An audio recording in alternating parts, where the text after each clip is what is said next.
What's going on, guys? Welcome back again to Unqualified Critics. Now, if you're new to the channel, or if you've been watching for a while and you haven't yet subscribed, I would like to ask you to hit that subscribe button if you want the latest on home arcade news and super honest, unbiased home arcade reviews. Terminator 2 Judgment Day, or I've just always called it T2, is 1,000,000% confirmed. We know for sure after all the different leaks and the FCC stuff and Randy's records and whatever and on.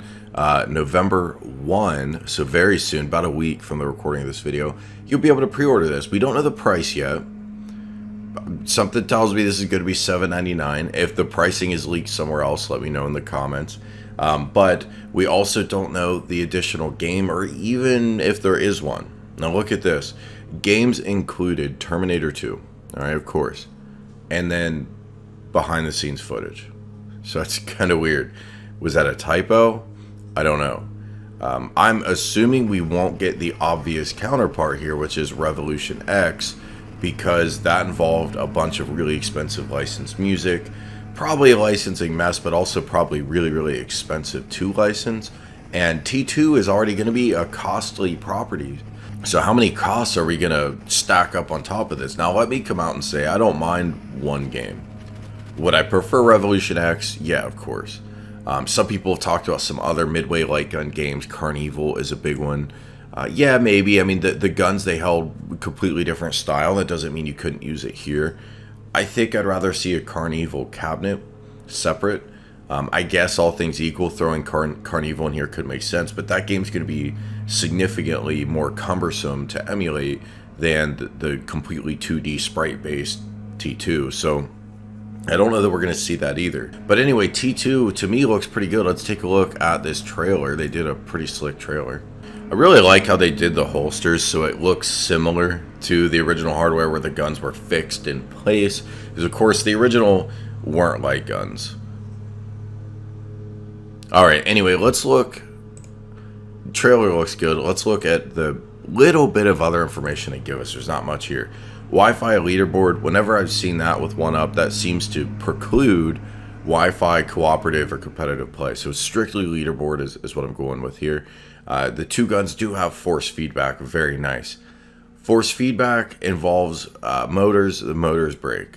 So, you know, my issue always is how are these supported into the future?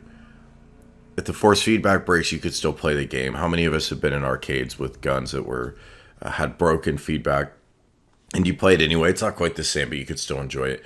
But nonetheless, 1UP really does need to be selling us these replacement accessories, or, you know, making it readily able to be fixed. And maybe it is. Maybe you can open these guns up a little more easily, I hope, than the light guns that came with Buckworld. Those were extremely hard to open because of the way the cap was applied to the tip of the gun. I hope with this, with the screwdriver, anybody can open this thing up without worrying about breaking it. That would be nice. Anyway, though, don't want to rain on the parade. Force feedback is a nice touch. Light up marquee, of course. 81 pounds, it's a little on the heavy side, but, you know, the 1UPs are getting heavier and heavier. I don't see any talk of a stool, and that's good. So we'll be able to buy this thing by itself, and hopefully the pricing isn't completely insane. And when you scroll down, you're reminded that, man, their upcoming games list really is fire.